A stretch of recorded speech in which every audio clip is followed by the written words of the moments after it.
Pondok Pesantren Perut Bumi Al-Maghribi.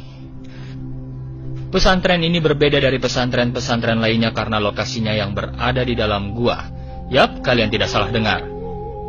Pesantren ini dibangun di dalam gua yang punya kedalaman sekitar 20 meter di bawah tanah yang didirikan oleh seorang ulama bernama Kiai Haji Suban Al-Mubarak pada tahun 2002. Beliau ini adalah seorang ulama asli Tuban yang punya cita-cita untuk mendidik para santri yang berasal dari mantan pelaku kriminal. Beliau juga ingin memberikan kesempatan kedua untuk mereka memperbaiki diri dan belajar Islam dengan lebih baik lagi. Beliau juga ingin menciptakan suasana yang tenang dan damai bagi para santri, sehingga beliau memilih lokasi yang jauh dari keramaian dan hiruk-pikuk kota. Dan lokasi yang dipilih oleh beliau adalah sebuah goa di Dusun Wire, Kelurahan Gedung Gombo, Kecamatan Semanding, Kabupaten Tuban. Goa ini dulunya jadi tempat pembuangan sampah, tapi dengan tekad dan usahanya yang keras, beliau berhasil membersihkan dan merenovasi goa ini menjadi sebuah pesantren yang indah dan nyaman.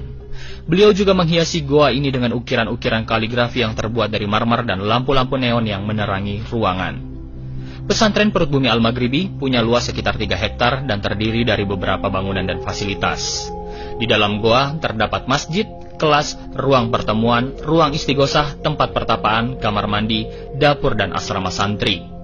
Semua bangunan dan fasilitas ini dibuat dengan memanfaatkan lorong-lorong dan ruangan-ruangan di dalam goa. Di goa ini para santri bisa belajar mengaji, membaca kitab-kitab kuning, menghafal Al-Quran, dan berbagai ilmu agama lainnya. Salah satu hal yang paling menonjol dari pesantren ini adalah Masjid Ashabul Kahfi Perut Bumi Al-Maghribi. Masjid ini dinamakan Ashabul Kahfi karena terinspirasi dari kisah para Ashabul Kahfi. Masjid ini tidak punya menara ataupun kubah seperti masjid pada umumnya, melainkan hanya gapura dan pintu dari batu yang menjadi pintu masuk ke dalam gua.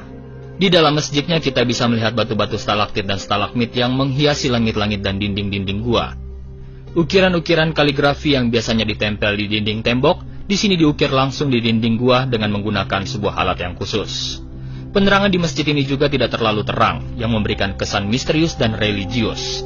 Tapi jangan khawatir, meskipun begitu di masjid ini tetap ada ventilasi untuk sirkulasi udara di sekitar goa, sehingga udara segar dari luar bisa dengan mudah masuk ke dalam goa. Selain itu juga, ada juga kipas-kipas untuk mendinginkan suhu ruangan, agar para santri bisa beribadah dengan nyaman di tempat ini. Di masjid ini juga terdapat pohon-pohon khas seperti di Arab yang menambah suasana Timur Tengah, ditambah dengan warna-warna coklat dari goa yang seolah-olah kita berada di tengah padang pasir.